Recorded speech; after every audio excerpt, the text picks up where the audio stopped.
who've come from across the world and indeed go across the world as part of their studies or to graduate and to work. Involves our staff as well. To have an international staff base is very important to us, and also to think about the way that we engage with other universities across the world as well. So in that respect, it's a delight to hear of the news about this award to Mei Hong Wang and the team and collaborators within the universities. So it's fantastic to have that as part of our global kind of perspective. Just a few things about the Faculty of Engineering. We are very much here to advance understanding as part of academia, of course, but also as engineers, we want to make a difference. So I think this slide, the award, this prize, really emphasises that kind of making a difference to society, but also to shape policy and to support industry and engage with industry. So lots of things I think will resonate with the NLNG prize, the Nigeria prize. In terms of our engineering activities, we have extremely positive feedback from our students and indeed come top of the Russell Group in terms of feedback from students about their educational experience. So I mentioned earlier the Department of Mechanical Engineering. We have 4 schools now in our faculty, which are within our faculty. Over 370 academic staff, over 6,000 students, nearly 7,000 students. So we're one of the biggest engineering research and education centres within the UK. So it's an exciting and vibrant place to be, and I hope you get to experience a little bit of that in your visit here if you've come here today. We're in the Diamond, which is a really exciting place for us to work and to study and to teach our students. Some fantastic facilities, which arguably are some of the best in the country, if not the world, for teaching engineering students. So a really exciting investment we've made there, and just some images there showing the facilities that we've got in the building. So if you get time to see some of these facilities, then I would encourage you to do so. It's an exciting place to be. The approach we use in the Diamond is also of interest from an education point of view in terms of how our staff support the student learning experience, the focus on technical work, so that our students aren't just understanding the theoretical basis of engineering, but also actually able to practice that at scale in some exciting lab spaces. So, on that note, thank you again for listening. Very warm welcome to Sheffield. I hope you enjoyed the rest of your seminars today. I'm sorry I can't stay, but thank you for coming here, and I hope you enjoy the rest of your visit. Thank you. Makes sense. Thank you very much for honoring us with your presence. I appreciate it. Thank you. Headquarters in Port Harcourt, River State. Port Harcourt is a small area in Nigeria. It's a coastal town, and from that particular place, just a few kilometers from Port Harcourt, is where our 6-train liquefaction plant is. Our liquefaction plant converts, I'm not an engineer, so please excuse me when I'm speaking, but it converts, it liquefies gas so that you can transport it on very large tankers to different parts of the world. Why do we do this? It's because we have so much gas, all right? We have so much gas, and we thought that we could monetize that gas and diversify our economy, so we export it. And we've been doing this for the past 20 years, awarding 100,000 to scientists who break grounds with their work. People like you, for example, right? Now, it started out with 100,000 going out to Nigerian scientists. But somewhere along the line, we changed our mind and we thought about it and said, we think there are solutions, that you can get solutions from anybody, from everywhere around the world, that would speed up our development. And we thought to open that prize to anyone that has a solution that is beneficial to the country. Okay, so anybody can apply for this. So just that's a little bit of background. Before we call on the General Manager, Dr. Sophia Oswald, to speak to you, let's take some time to watch this video about Nigeria NLNG, please. Welcome to NLNG, inspiring a sustainable future. Founded in 1989, NLNG is a leader in the global LNG market, transforming Nigeria's natural gas into a vital energy source for the world.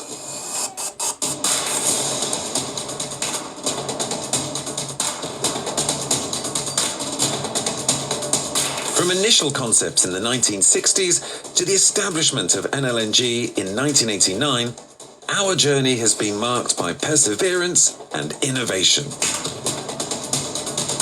NLNG export began on October the 9th, 1999, marking our entry into global energy markets.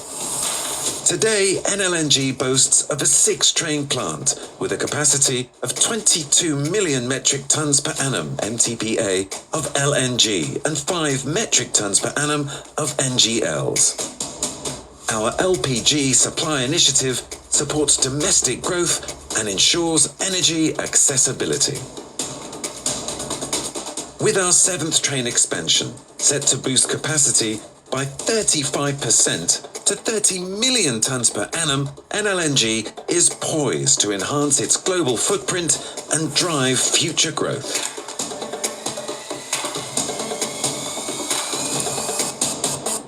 NLNG, inspiring a sustainable future.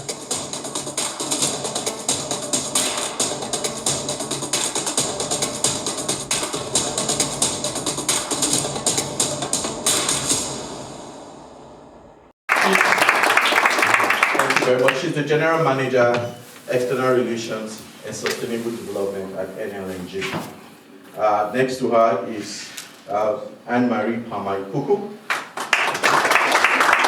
She's the Manager, Corporate Communications and Public Affairs. I also have with us Titi Hospo. She's the Head of Editorial and Digital Content. And I have Iwakiri Akweku, Head of Public Relations. He just stepped out. Yeah, he just stepped out. And right there is someone standing right in front of me. Do I need to introduce myself? My name is Elka. We're not here because we wanted to just talk about our company, NLNG. We're here because of these 3 men. Some of them, as I said, you're familiar with them. But they are the 2024 winners of the Nigeria Prize for Science. They won $100,000 this year in October. They were awarded the prize in October, and you can see them with their plaques right there in October. So I introduce to you Dr. Eni Oko, and the senior lecturer in chemical engineering and an associate professor at the Newcastle University. All right. We also have, sorry, my apologies, Dr. Olajide Otitoju, yeah, who is also an associate prof, right? Yeah. No? Okay, yeah. But he's with University of Sheffield, and he's a very familiar face. Postdoctoral fellow. Yes, okay, yes, postdoc fellow. All right, and then we have Professor Mehong Wan. Mehong Wan, please stand for the Please, I need you to continue doing that.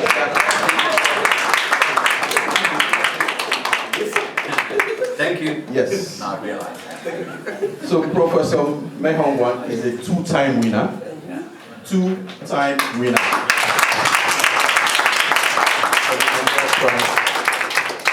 For science. They won based on their work. University. Just hearing Professor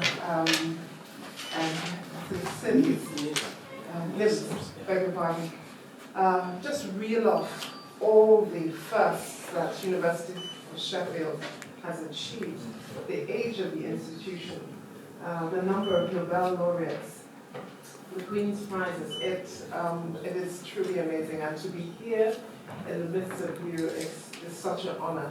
So really thank you, and thank you all for being here.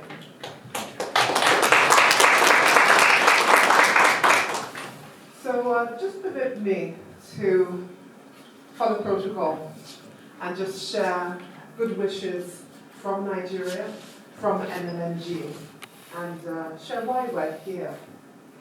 So really delighted again, as I said, to welcome you to this very important occasion.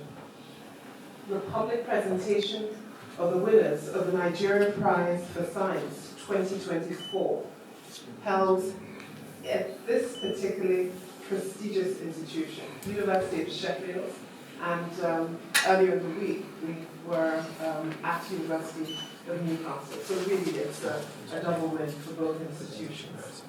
I'm glad to announce that it is the first in a series of events of prizes since its inception in 2004 actually, that we are honoring one person more than once. So we heard it just now. Someone who's won it more than once, the prize for science. Professor Mehul Wan, professor of CCU in this university, is not just one of the co-winners of the prize this year, but also a co-winner with Dr. Matthew Anke, and that was in 2019. Secondly, this is also the first year we are honoring winners of the prize outside the shores of Nigeria, and it is a gesture that depicts the very international status of the prize. We are here to celebrate the 3 winners of the Nigeria Prize for Science 2024. Dr. Eni Oko,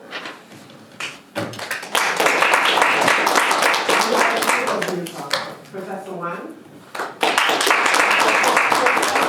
Energy Systems Engineering, specializing in carbon capture and utilization of storage, and none other than Dr. Lajide Otitoju, a research associate, or both of them, from the University of Sheffield. Indeed, today marks a celebration of brilliance, ingenuity, and the transformative power of science. And with it, the power of innovation. As we gather here, we do not only do so to recognize the outstanding achievements of these 3 laureates, I call them 3 great men, but also to reaffirm our collective belief in the boundless potential of science to shape and better the future for humanity. The Nigeria Prize for Science, established by NLNG in 2004, represents our unwavering commitment to foster research and development. At that, this sort of development that addresses critical challenges, particularly in Nigeria, and that's a defining criteria, as we know, and we'll go to here. So not only the challenges in Nigeria, but those in Africa. It reflects our core value as a company, the power to progress by championing knowledge, innovation, and sustainability. So this year, as we are proud to reward the ingenuity of these 3 distinguished scientists for the growth and industry for sustainable fuel production, otherwise known as pig fuel. This resonates with the 2024 theme of the Nigeria Prize for Science competition, and that specifically was Innovations and Technologies in Science. I would also like to express our gratitude to the advisory board for the prize, led by our own distinguished Professor Bach Inaji, and he is essentially joining us remotely. Thank you so much, Prof. As well as, it is a beautiful place. For the presentation, your partnership amplifies our shared vision to the advancement of global economic, or rather scientific, collaboration. As we proceed with today's event, I encourage you all to reflect on how we can collectively support the integration of science into policy, practice, and finding solutions to Nigeria's scientific challenges. by participating in large numbers in 2025. The competition opens up in February. The theme in focus for 2025 is innovation in ICT, AI, and digital technologies for development. Together we can ensure that the innovations celebrated today reach their full potential to benefit. Thank you very much, Dr. Sylvia Cosgrove.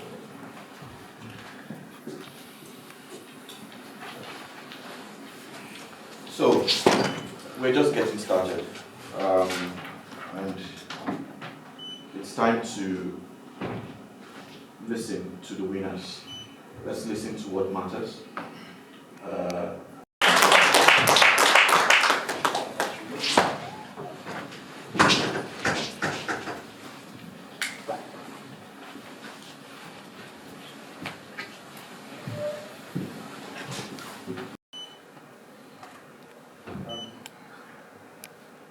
So I will just give a bit of introduction and talk about the technology today.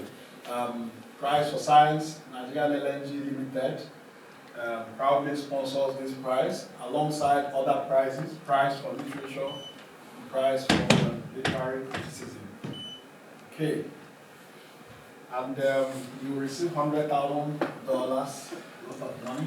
Obviously, quite a bit of information there. The theme for this year's prize was Innovations and Technologies for Reducing the Effect of Climate Change. Next year, the theme is going to be on ICT and artificial intelligence.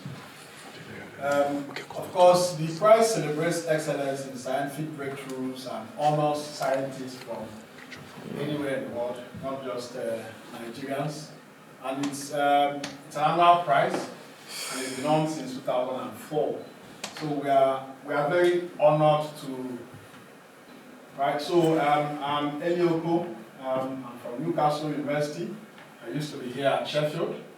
Of course, Professor Wan, who's been my boss for so many years. And then, of course, Olajide Otitoju. And in terms of the technology, before we talk about the technology, because we have a diverse audience that is not just engineers, we'll provide some background, a little bit of background for you. Okay, so it's already very expensive to be able to do this. In Nigeria, I give you an example. In Nigeria, to be able to reach net zero, reaching net zero means to completely decarbonize and take out carbon, from our system by 2060. The estimate is that it will cost Nigerian government, remember Nigeria alone, $410 billion. $410 billion. All right, between now and 2060. So, if that is going to be 70% more, you will begin to understand that it will cost Nigeria over nearly 800 billion to be able to achieve that objective. Okay, so carbon capture is extremely important. Now, talking a bit more about carbon capture. So, if you look at this image here, don't think too much about it. But this part of the image is for power generation, okay? So from your power generation, you are going to burn fuel, and this fuel will be natural gas, okay? This is the type of fuel that NLNG produces. So you burn your natural gas, and your natural gas is obviously going to produce some CO2.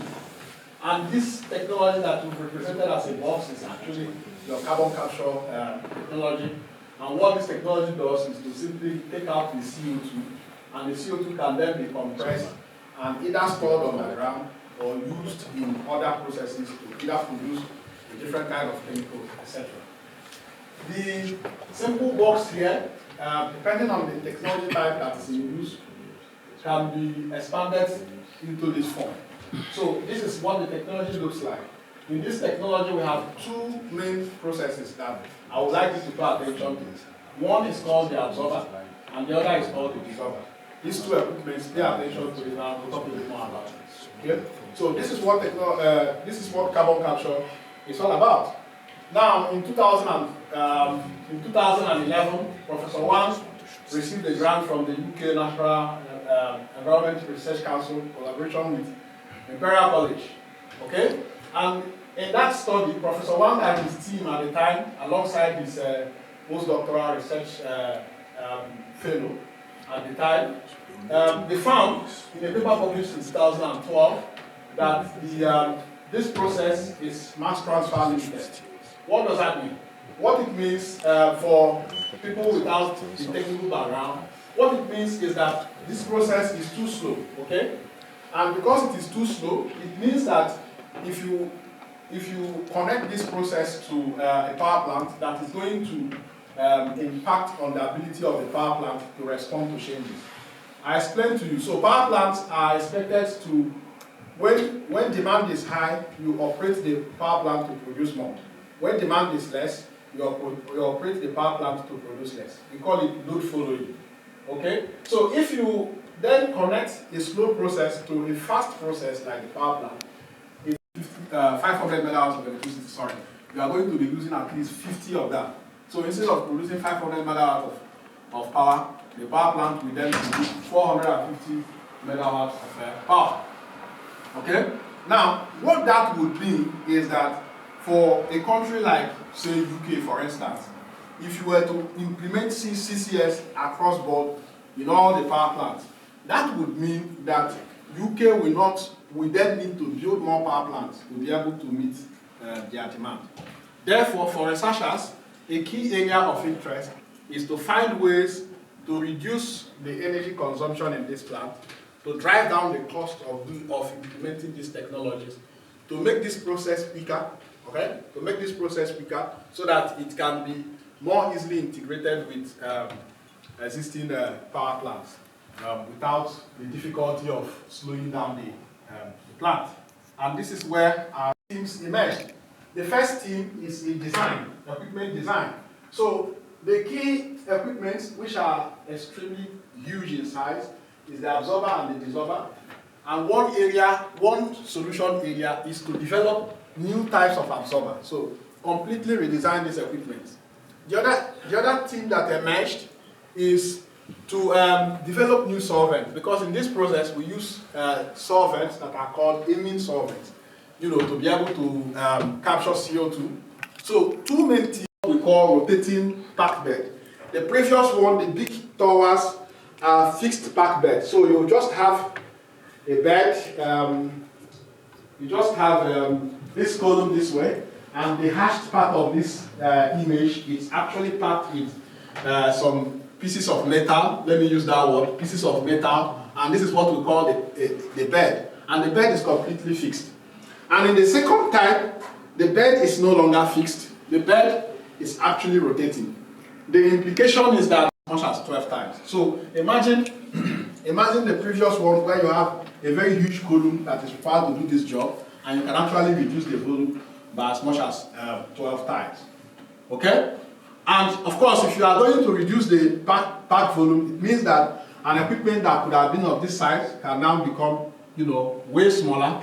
And by becoming way smaller, you could also potentially drive down the cost of building this system. Right, so the work carried on, and in 2014, a paper was published by the team, and part of the things that was investigated in this paper, so high temperature, and it could be as high as 50%. So we expect to be operating in the region of 40 to 50 degrees C. But by using very concentrated solvent, this temperature could go as high as 80.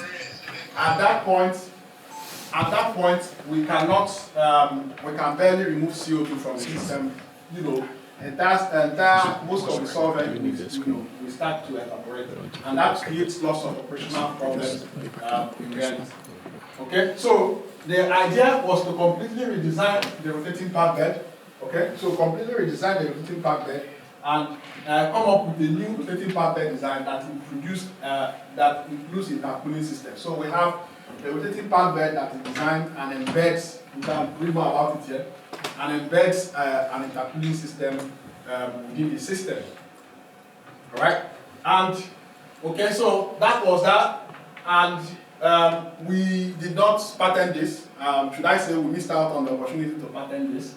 However, did this inspire some people, and some guys in the US actually patented the technology way later, Okay, and of course, if you read through this patent document, you will find that it has been inspired by the paper we published in 2012. This was just patented in 2023. And then, of course, the work that we did here was also second runner-up in the Community Logger Awards in 2019. Right, so going forward, we've also had large-scale design of the RPB component, okay, and looking at the performance of the system at large scale. Okay, so also looking at what it will cost and whether it indeed helps to drive down the cost of implementing this technology. Right, so among other things, we found that there could be significant cost reduction, and that could be as high as 42% at large scale. Okay, so in terms of capture cost and in terms of the capex of the RPB, that this could be less by as much as 53%. And then, of course, that formed the basis of what we have now codenamed the peak fuel. And the peak fuel system incorporates the rotating pack bed system with the intercooling system. And then, of course, we have the CO2 desorption side of the technology that uses electrochemical process, and the resulting CO2 can be converted to methanol, and the methanol produced can be separated and, of course, used in fuel blending. Okay? And this is what the overall technology looks like, and we have an RPD side and we have an electrolyzer side. So you have your rich solvent for the PhD students that are working in this area here. So you have your rich solvent, goes through an electrochemical process, and in this electrochemical process you have hydrogen produced, and you have hydrogen produced, and of course you have CO2 that is dissolved from the system, and the hydrogen is reacting with your CO2 to produce methanol, goes through a separation system, and your recovered methanol can be used for diesel blending to produce a cleaner diesel. Okay? Now, the interesting thing is that the entire process is completely electrified. I was mentioning to you at the start that one of the key scopes in the process. Okay, so just looking at the side of impact for Nigeria, we've emphasized that this is going to be helpful to Nigeria to decarbonize power, transportation, and industrial sectors. Currently, the Nigerian government have a plan to decarbonize, and in this their plan, they are using a technology called BECCS. BECCS means bioenergy and carbon capture and storage. Our own assessment shows that for Nigeria, BECCS is quite expensive and is still a long shot from full implementation. And there is still this key sustainability issues with BECCS, and that's why we are thinking that our peak fuel proposal has a greater potential to help Nigeria deliver on decarbonization objectives. The other point is that peak fuel implementation could deliver up to 20% decarbonization of diesel fuel transportation. In Nigeria currently, diesel is mostly imported, and our assumption that we could have up to 20% diesel replacement would imply that we could reduce the diesel-associated emissions by as much as 20%, and of course also cut down on diesel use in Nigeria by as much as 20%, cut down on diesel imports. We all understand the issues around forex in Nigeria, and so we begin to appreciate that this is big for the Nigerian economy. Of course, hoping that the new refineries that are coming up in Nigeria could help also in mitigating the reliance on imported diesel in Nigeria. The other point is that we could reduce the cost of decarbonization by 30 to 40%. Our own assessment has already showed that we could drive down the cost of capture by as much as 40%, and we're using that numbers in our calculations to show we could drive down the cost of decarbonizing our systems by 30 to 40%. And by doing that, this will be a lot of money. So if I use the numbers that have been published by the Nigerian government, which is that it's going to cost in the region of 400 billion. I don't know where we'll get that money from, by the way. So it will cost in the region of 400 billion to be able to deliver on decarbonization targets by 2060. So you would begin to imagine that if we are going to reduce that cost by 30 to 40%, that is a lot of money. Okay, and that will make a lot of difference for the country. Of course, other general points, production of cleaner diesel from peak fuel will help incentivize the decarbonization of power systems. One of the biggest challenges in carbon capture is that it will have to rely a lot on government subsidies to be able to run. If we have a way of producing diesel which could be sold, that means that the entire concept, or from the business side of things, that there will be a strong incentive for people to invest in that area.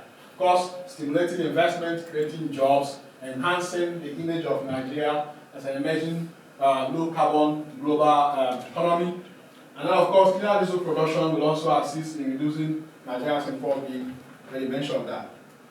Okay, in terms of industrial application, the team has got a project that is ongoing. It's funded by Total Energies, that is using the rotating pump bed system.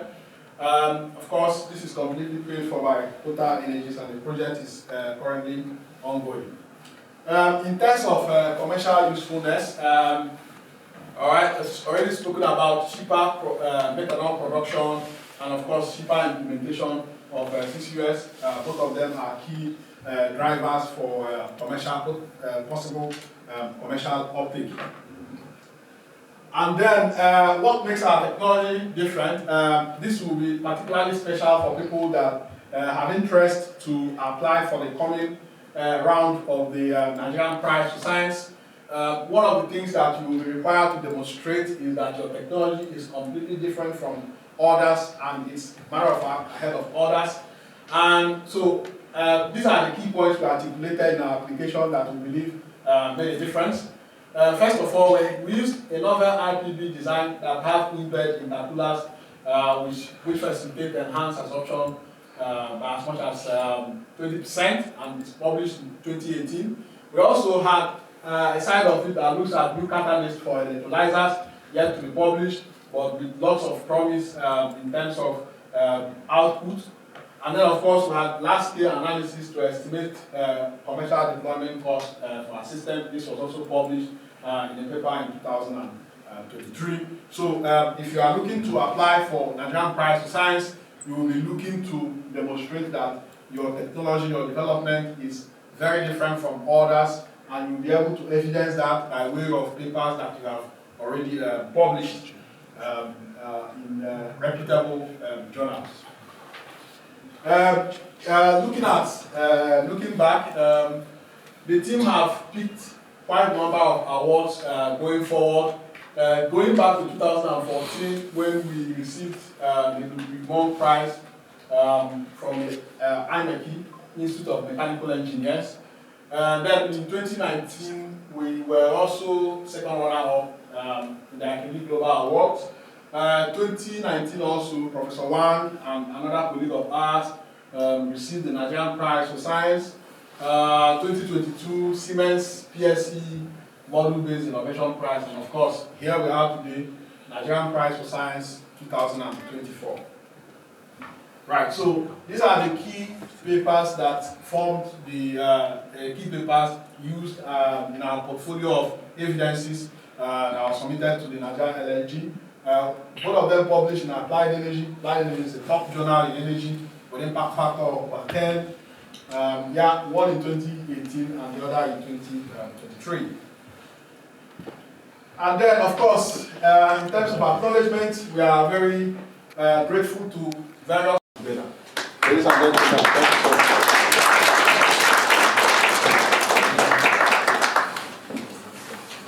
Next.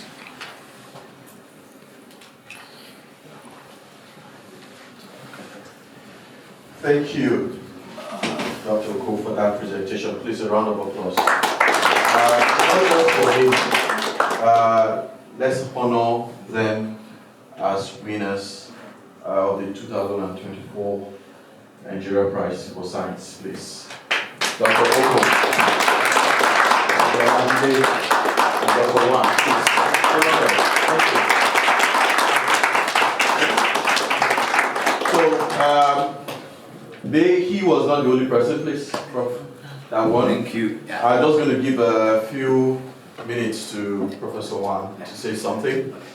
Thank you. Just now, we can all observe the passion from our Dr. Eddie Uku regarding the research and the contribution to the world, okay? And I became a lecturer in this country. I became a lecturer in China in 1995 in Beijing University. Then moved to this country, I became a lecturer in 2006, okay? After I came back from industry. And before 2006, if you ask me Nigeria, I say, I watched this one from China TV, CCTV in China. And I know it's a country far away from us. And I don't know anything else, okay? From 2006, I went to John Cranfield University as a lecturer. I met lots of Nigerian students, majority funded by PDF, okay? And later, I found that they are hardworking, very talented, very good in quality. Actually, I will tell you honestly, I feel very surprised. And then I asked several students, why you guys' quality is so good? Because if you imagine, from Africa, the quality is as good as, much better than average here. They told me, you don't know the secret. We are all selected by our government, PDF. We have 5,000 students sitting there to do examinations, and we are the top 300. You understand? So in other words, I feel very lucky to have the opportunity to teach, educate the very talented Nigerian students. Okay, that's as a lecturer or as an academic in my life. And in 2007, when I got some money from industry, so I want to find a PhD student to do the job. I picked the best student from our MSc class. I didn't look at this guy from China. This guy is my good friend. I look at who can do the job. So do you understand? So now, today you come here, if you listen carefully, I hope no matter where you are from, when you do academic, you should always select the best student to do the job. Rather than, this may be my best friend. No, this is not a place to make friends, but it's academic first. Okay, who can do the job? So that's why I selected Dr. Eddie Lawar. How successful is Dr. Eddie Lawar? Okay, he was my first patient I educated. And the gentleman published several papers, and our group all knows. Lawar et al. 2009, Lawar et al. 2010, Lawar et al. 2012, and work with me, Wang et al. 2011. These papers, 4 papers, journal papers, published in those years. Today, the citation put together well over like 2,800 times. Wow. That's more than lots of people. How great it is when I invite an ex-examiner for this gentleman when he finished his PhD. I invited top professor, Professor Costa Pendelis from Imperial College London. He came here. Wonderful, Mayhong, your student. Very good in quality. I read every word, I will tell you the truth. And okay, the PhD vibe was very smooth. At the end, Professor Costa Pendelis asked Eddie, do you need a job? And I know you are academic quality. So now if you need a job, please call me. And this is my number. And I know you are academic quality. You just tell me how much money you need. Okay? So the guy, Dr. Eddie Lawar, joined PS Limited for 8 years. First person. And the second person came here is Dr. Eddie Uku. Okay? Now our main character here. He joined us again funded by PDF in 2010. And I was very impressed by Eddie's passion in research. So he chose MSc research project. He chose another professor, okay, do wastewater treatment or something else, or multi flow. And then he said, quickly he said, Dr. Wang, I found your carbon capture area, I can find a job after my MS. And if any PhD scholarship, I will promise you, I will give you, okay? And Eddie was very honest and every time he told me, I'm Eddie Uku, I want to do carbon capture, do you remember me? And this 3 or 4 times. I said, no, I remember your face, I remember you very well. Next time, I remember you. After his PhD, and lots of Nigerian students want to come back to Nigeria. I said, you wait for me, and I will sort out internal approval. I will give you a scholarship. And in the end, he started his PhD from December or November 2011. Yes. Yeah, so December 2011. After Andy started PhD, how passionate was his research? And I think it's March or April 2012, I was invited by Cranfield has a group of people, 10 people, academics, led by the head of department. We all went to Peterborough City Council, invited us for a big dinner. We have 20 tables. And another professor and I, we drove from Peterborough, come back to Cranfield at midnight. I remember it's around 1 a.m. I walked past their office. I was so surprised our Annie was working there. It was the first research paper. It's just randomly checked, and it's nearly 1 a.m., right? Yes, sir. And so how wonderful. So if you want to do research, I will tell you, you must be passionate. If you don't do research, you just go away. Don't waste your time. And if you want to do research, get a piece of paper, but you don't want actually have interest in research, that's a waste of your time and my time. You understand? We like people to do passionate research. So that's Annie. And Annie, the paper we did together, 2012. And we got lots of difficulty to publish because some of our competitors, they always want to kill us. But in the end, we published. We got a prize. That's why he mentioned it. Like IMAC gave us a prize in 2014. That's the first in your life you get a prize, okay? Okay. So that's why academic prize it's not easy. IMAC only had one prize every year for that category. So that's why I feel very excited for Annie. Okay, after Annie finishing PhD study in 2014. I was lucky, I got another big grant with Imperial and Newcastle. Okay, so I said, Andy, do you want to do postdoc? Yeah, of course. So after he finished his postdoc 2015, and we started postdoc, you start postdoc straightforward, right? Yeah. So then, until 2019 December, he moved to Newcastle, Howard University as a lecturer in our area. Okay, then 2022, he moved to Newcastle as a senior lecturer. So I hope you will become a professor very soon, okay? And but we don't forget our third person. In 2017, our GD joined us because he got his MSc from our department. He do PhD with us. And Eddie was a postdoc with me in our group at that time, 2017 October. And then we worked together to push GD a lot. I remember first year. Every time when GD come here for meeting with us, he always got a red face, like us. And I talked to him, I said, young man, are you okay? After 3 or 4 meetings like that, because I worry sometimes people are too stressful, okay? And if you are too stressful, it's not good for us. He said, no worry, I'm becoming better and better. And actually, yes. And I also checked GD. In D10, he was living in the corner. But every time, like 8 p.m., I was working, go to kitchen, get some hot water. He was always working there. So wonderful, okay? When he got his first paper published in 2018, he was very confident. I survived now. Very good. And then later on, I think he was very excited to publish paper. Because of you do the research with me, okay? And otherwise, if me only, I can't do so much research. Okay, so that's why I really enjoy to have the opportunity to have the Nigerian Prize for Science 2024 and with my former students. Okay, I really hope you will get a very good academic position in the very near future. Okay, and that's very important. And finally, I want to thank Nigerian NLNG for sponsoring Nigerian Prize for Science. That's a very huge work. Okay?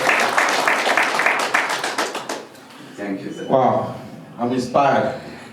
I'm so inspired. Professor Wang, can I come around and work with you?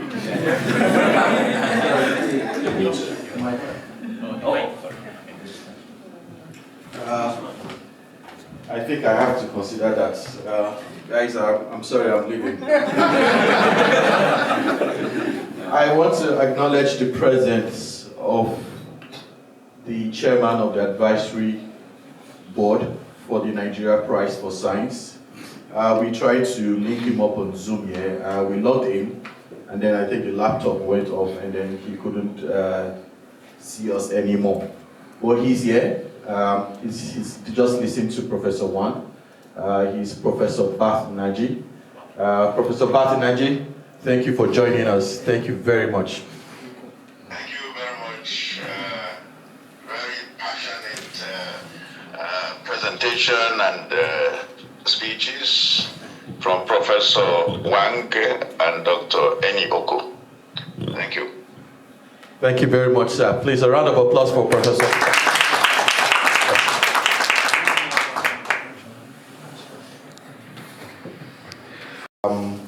I'm going to call on my colleague Ben, just to give you a little profile of the advisory board chairman, Professor Bath Naji, who himself is an innovator and is not new to research and groundbreaking work. So Ben, just a little brief.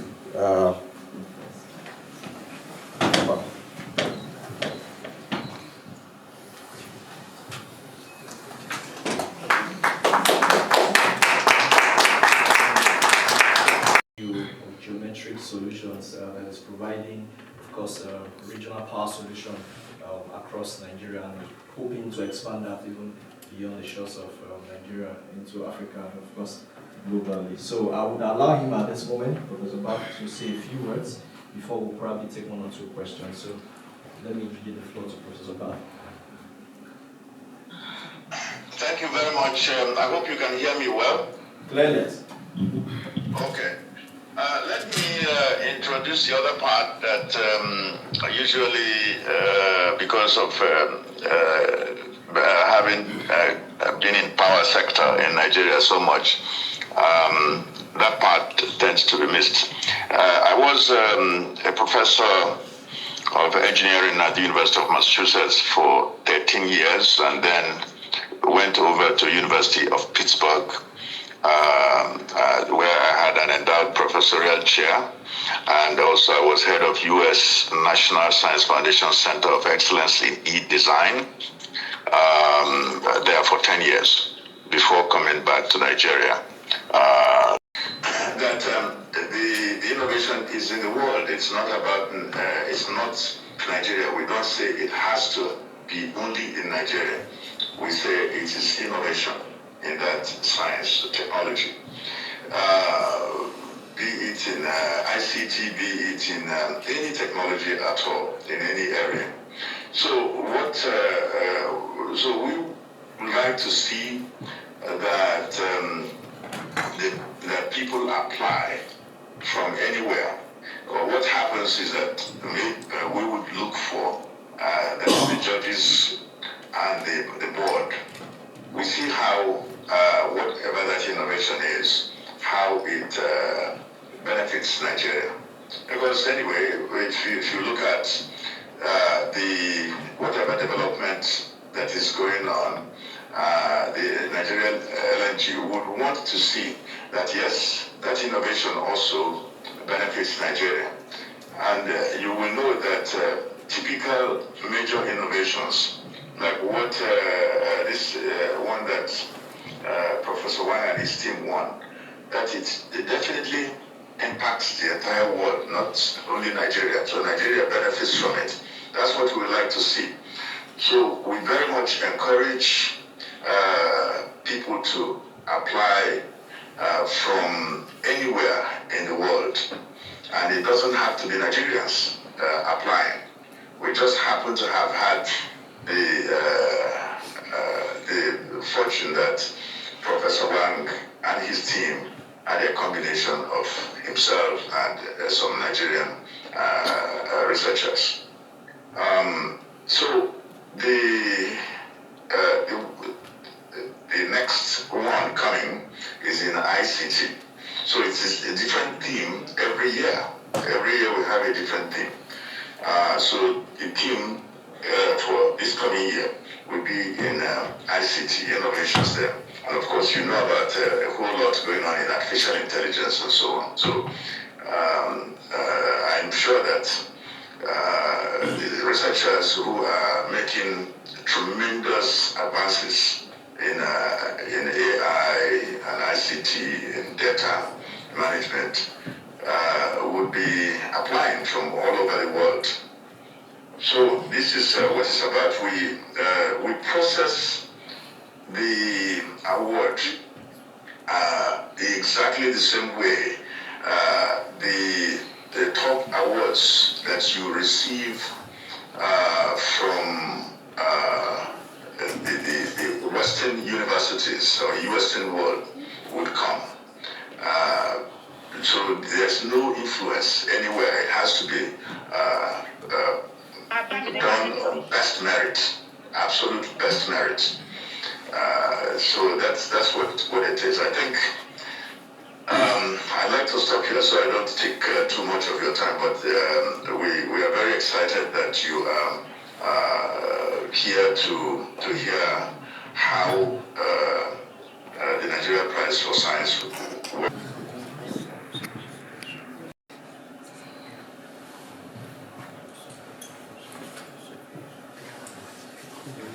So you can. Yeah, so I would just like, yeah, so in that schematic you showed like how like you can use photovoltaic to generate like power for that system to be able to do the carbon yesterday.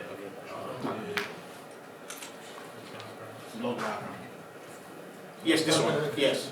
Yes. So so the renewable energy, like so if the system considering the variability of renewable energy. So how do you guarantee continuity of service to the unit, to the yeah? So you have that system. So is this what stage is it right now? Is it like you're still simulating it, or you have an actual physical system that is already operational?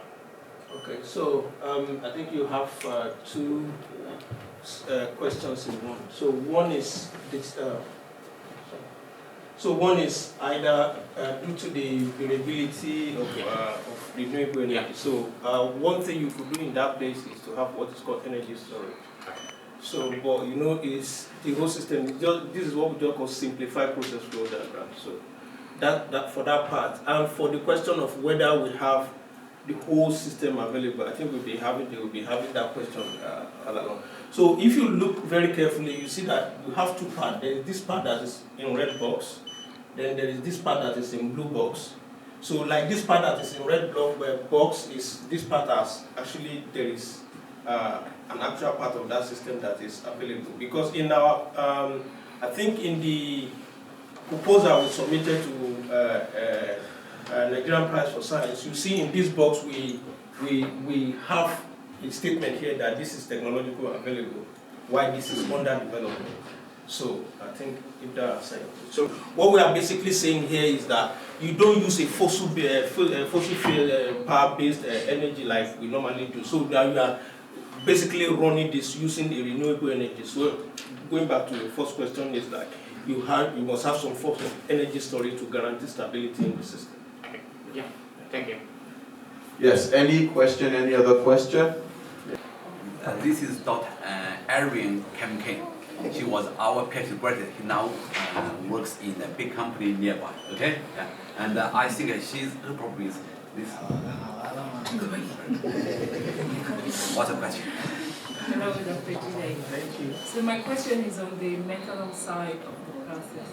Why did you choose the electrolyzer to produce methanol when there are other processes like hydrogenation that could give a higher or better production rate?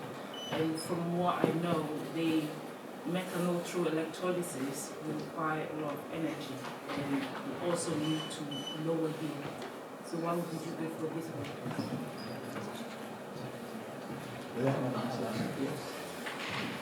So the point in this proposal is that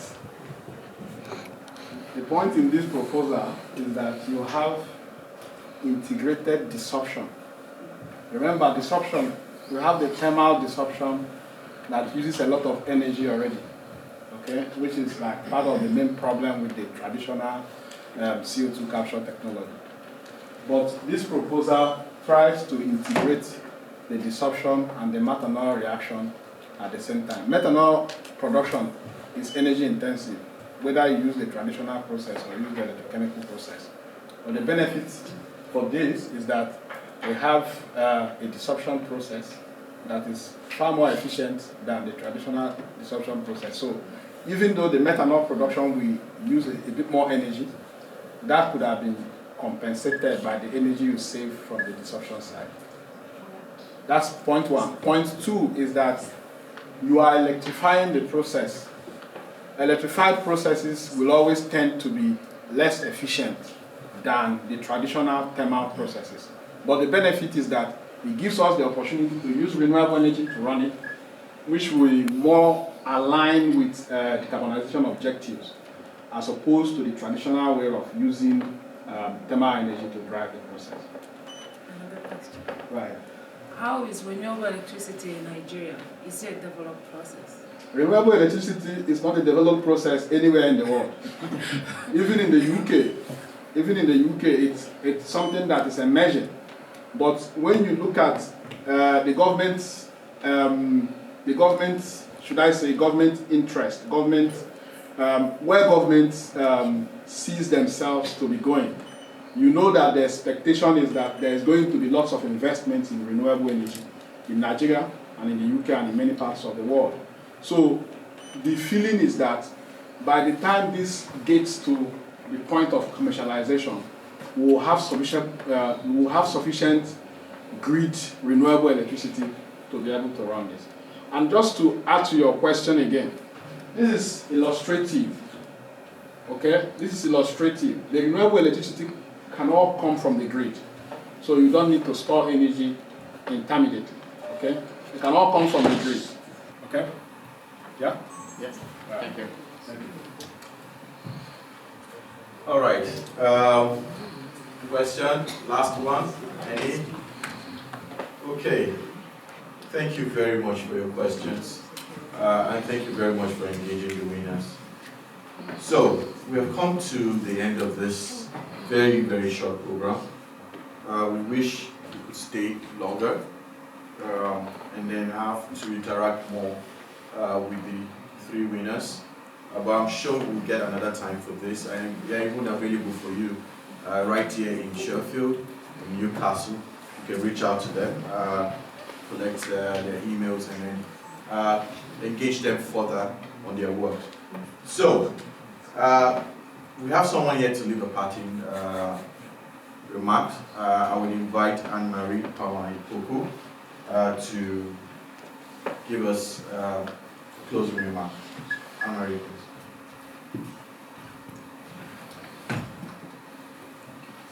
Okay, thank you very, very much to everyone who has been here. This week has been a great one for us. I know it has been for the awardees. For us, it's also a great milestone in this our collective journey to foster innovation, to celebrate excellence in our three awardees, and to continue to promote science and scientific discovery in Nigeria through the Nigeria Prize for Science. So I would like to thank everybody who has been here today, all of you, thank you so much. And I hope you found it useful. Even though we are closing the event formally, Professor Wang, Dr. Emi, and Dr. Tutoju, they are still here. Please interact with them to learn more. And more importantly, learn more about how to put in your entry next year and in subsequent years. The chairman of the advisory board has told us the theme for next year is innovations in ICT, AI, and digital technologies. So please tell everyone the call for entries will come out in the first week of February 2025, and it will close on the 30th of April 2025. So you have 3 months to put your entry together. I'm sure you'll get the information as soon as the call for entries is out. So thank you everyone, and thanks to University of Sheffield for hosting us. We've already thanked the Newcastle University and Northumbria, but thank you all. Thank you so, so much. And have a good evening. There's refreshment outside for you, please. Thank you. Sorry. Amen.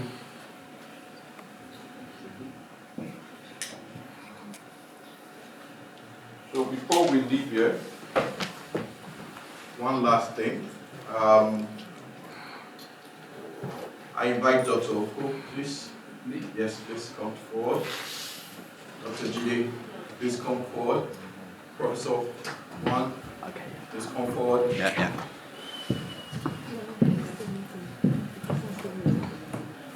Okay, guys, please. Doctor. As we close, can we please rise for a standing ovation for our winners on the 2024 National Vice President.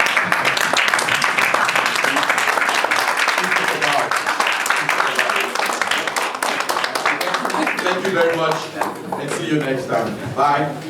Please, one more thing. If we all come together for a group photograph, it would be wonderful. Just a few seconds. Thank you. Yes, just a group photograph, and then you can